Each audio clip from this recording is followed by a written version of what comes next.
Hello, everyone. So over the past year, we've seen that the dollar has been a strong indication of movement in the equities market, meaning a strong dollar meant a weak stock market or a weak equities market, right? Clearly, though, over the past 2 weeks, we can see that that's not the case anymore. So in today's video, I'm going to show you guys what the new metric that we have to look at, what the new standard is, and what is driving the market, all right? We're also going to take a look at a specific JP Morgan collar trade that is going to expire on Friday, which is definitely going to cause a lot of volatility. So we have to take a look at all those things. We're going to take a look at the equities market and a few other things at the same time. So I hope you guys enjoyed today's video. Let's get started. All right, so we can basically clearly see that over the past few weeks, the dollar has not been a very important factor in the movement of the stock market. What's currently moving the market is an issue in the banking sector.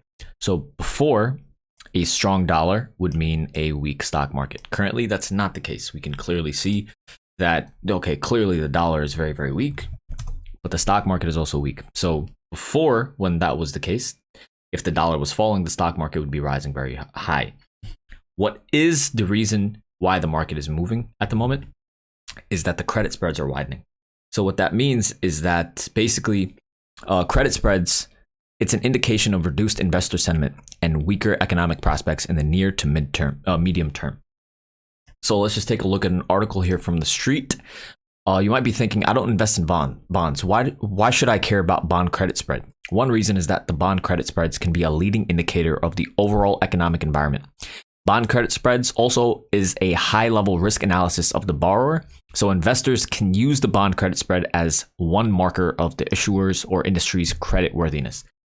When the spread is, let me continue reading this. Basically, bond credit spread is a snapshot of the different yields between a treasury bond and a corporate bond or municipal bond. In general, the higher the spread, the riskier the corporate or the municipal bond. Okay. A narrowing bond spread can point to an improving economic condition and lower overall risk. What we're currently seeing is the spread of the credit of the bonds is increasing, which means that the overall market is very, very afraid and it's basically not bullish. The equities market is not bullish because the credit spread is widening, period. It has nothing to do with the dollar anymore, okay? So the new metric that we have to look at for basically strength or weakness in the equity market is the SHY divided by the HYG. So the SHY is the 1 to 3 year treasury bond ETF. The HYG is the high yield corporate bond ETF. So basically now I'm going to show you guys a chart of that on TradingView, and then we're going to correlate that to the overall market strength and weakness. All right, so as you can see here, this is a chart of the SHY divided by HYG. We can see that back in February and March of 2020, this credit spread widened extremely, extremely fast and heavily. And this caused the market to really destabilize and cause the equities market to fall substantially. This was a very, very good indicator of what was happening. As soon as this subsided, and as soon as the feds basically injected money, as soon as the banks had money and the banks were comfortable and there was no banking issue, right? That's why the spread basically began to even out. And this entire time, this entire year, the spread hasn't really been a huge issue, right? Recently, the spread started to become a bit more important. But even then, during this time, the dollar was still causing fluctuations in the market. A strong dollar meant a weakening. The strong dollar meant weakening economic conditions, not the spreads. But now that we see that the dollar is not causing the weakness in the market, the spreads are the main reason why the market is showing this weakness. So as you can see, the spread, this is a giant bull flag. Right, this is a very, very bullish structure on this SHY divided by HYG, right? And generally, right, bull flags are bullish structures. So if this continues up and continues to break upwards, that is very, very bearish for the overall market. So I just want to show you guys that. It's not going to be as clean and pretty on a day-to-day basis as the dollar. correlation was, but this is the driving factor and the driving force of the equities market currently, especially now because the banking sector is at risk. And we can see a flight of money basically being depositors taking money out of banks. They're not as comfortable. And all of that is causing the spread of credit to affect the market and causing everything to widen out. So keep this in mind. All right. So the next thing I want to take a look at is the TIP ETF and why the TIP ETF is so important in regards to the NASDAQ. So currently the NASDAQ is rising so heavily because the largest companies in the market are NASDAQ companies, and they're seen as a flight to safety because they have very, very strong balance sheets and very high operating cash flow. So the TIP ETF, basically, when this rises, it means that yields are falling. So if yields are falling, it's good for the NASDAQ stocks. So basically, this is another thing that we need to look at in terms of the overall strength of the market. So as long as this remains bullish, then this will mean that the NASDAQ will also remain bullish, and this will also mean that the overall market is bullish. And the next thing I want to take a look at is the JP Morgan collar trade that basically expires this Friday. So JP Morgan, aside from the Fed, they move the markets very heavily. And this is essentially this Friday, they're going to expire a lot of their positions. So basically, every quarter, there's a large options expiration that JP Morgan basically has. And essentially, it's going to be Friday, March 31st, right? So we can go ahead and read this. Basically, what this means is it's a hedge for the overall market. And the fund in the series is using an options overlay strategy that seeks significant portion of the market upside with a consistent downside hedge in place to limit market downside when volatility rises. This downside hedge is in place from the S&P 500 index falling down -5 to -20%, while allowing upside participation in the range of 3.5 to 5.5%. So they're not expecting a lot of upside movement.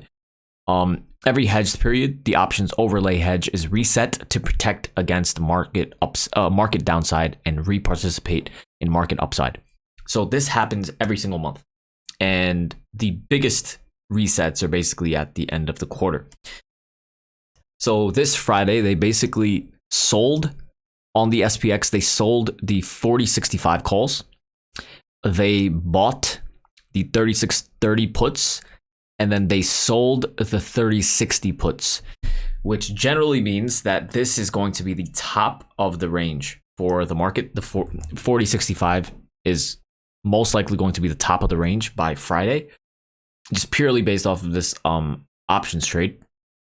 And this would obviously be the low of the range, right? But we're not really looking at that. That's pretty irrelevant at this point. So given that JP Morgan's trade is going to expire this Friday, and that is the level that they have pinned as the top level of the range, that's where they sold their calls, and that's where most likely we could get a bit sticky to that level, and into the end of the week we could get a bit sticky to that level, but that doesn't necessarily mean that there's a lot of upside room. Obviously, you can see that the SPY is nowhere near 4060, right? But there could be more upside room, but I don't think there's going to be that much. Okay. So there's that. Now we can start with the fun stuff. We could take a look at the overall market. We could look at the NASDAQ, the IWM, and start the technical analysis on this stuff. All right, first off, let's take a look at the 30-year bonds. So the 30-year bonds are back to being a bit more correlated to tech. So, which means that if the bonds are doing well, that means that the tech stocks should be doing well also. So we can clearly see how this huge rally in the bonds and the strength in the bonds is clearly translating to the strength in the NASDAQ, right? The NASDAQ and the bonds in terms of their chart look very similar, right? As opposed to the IWM or the SPY, right? So the 30-year bonds, take a look at this chart, right? It does not look very correlated to the IWM, nor does it look very correlated to the SPY. So once again, I'm just showing you that the bonds are back to being correlated to the NASDAQ. So for now, like as long as the bonds remain bullish and they continue to show strength, then the NASDAQ should continue to show strength as well. So there's that. All right, so with the SPY, we can clearly see that we are in a downtrend. We took a look. So basically, I took the fib level from the most recent lows in December to the most recent highs in February, and we can see that currently the SPY is pinned pretty nicely at the 50% fib level. Essentially, right? If this Friday the 4060 level on the SPX is going to be the high of this move, right? That's not a guarantee, but if that is the case, you know, we could get breaks above these levels of resistance, and then we cannot. I mean, we might potentially not continue up, but regardless, holding this 50% fib level is good, right? And if we want a continued move to the upside, especially since we're rallying off of these lows, and especially since the SVB crisis, we're bouncing and things are moving upwards, especially once the SPY opened very, very dramatically outside of the lower level of the Bollinger Bands. We had a big rally and bounce. If we're going to continue bouncing, essentially the level that we need to break above tomorrow, break and close above tomorrow, is going to be around 400. So that is basically coincides with this downtrend level. And then the next key level is going to be around 403. If we could get a close above 403, we can see that the 38.2% fib is 401.60. But if we are comfortably closing above these levels of resistance here, for example, on March 22nd, the high was 402.50. If we can get a comfortable close above 403, that would be very, very bullish for the market. But in general, given the fact that the credit spreads are widening, right? There is not that much potential room to the upside. So it's a bit more difficult to be blindingly bullish in terms of swinging. We basically just have to take this one day at a time. And for now, if we get a close, so in my opinion, tomorrow, if we get a close above 400, we could continue up and make a move to 403. But once we get close to 403 to 405, that's when things can get pretty dicey. And it's not a guarantee that things are going to continue up higher. So that's why in day trading currently, right? When we've been day trading for the past few days, especially the past 2 weeks, I feel things have been very choppy. So there hasn't really been a large influx of momentum in terms of price movement. So they're forcing you to basically only go long at support and go short at resistance. There hasn't been a large, like a continued stream of momentum. So if we have like one green candle, we could have another green candle, but it's not a guarantee that we're going to really start like piling it on into bullishness. What ends up happening is once we hit a level of resistance, it stops and then we fall. And then it's just mostly choppy price action. But that's not to say that we haven't been killing it in terms of day trading and everything. But it's just a different market environment in terms of momentum. Momentum hasn't been there as much. So that's another sort of problem here, because this morning things looked very, very bullish. But then obviously we came today and we came and filled this gap, bounced off of the gap. Obviously, and then we bounced back up above 398 towards the end of the day, and then towards the end of the day we fell pretty sharply. But now, I mean, it's also pretty difficult because even if we are strong on a daily chart, it's not a guarantee that we're going to continue. And even if we are weak on a daily chart, it's not a guarantee that we're going to continue. It's just very, very easy to trade at extremes. So at levels of extremes, that's when it's like literally the most easy to trade. So let's hope that there are extreme moves. But again, you know, we can just play light. What we do want to see is we want to see a close above 399 to 400 for a continued move to the upside, and that would be a break of this uptrend. So yeah, I mean, we would have to go long.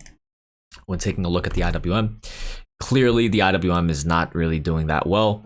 The banks are in turmoil. Like things are getting really, really scared for the banks, and that's why the NASDAQ has been a flight to safety for equities.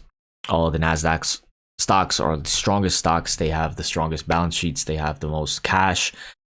And that's why tech stocks have been on a rally. That's why the 30-year bonds have been on a rally, is because the tech stocks are the strongest and the most safe place to put your stocks in the equities market at the moment. So things are going to get very, very interesting. For now, what we do know is that the dollar is not the leading cause of fluctuation in the market. It's widening credit spreads.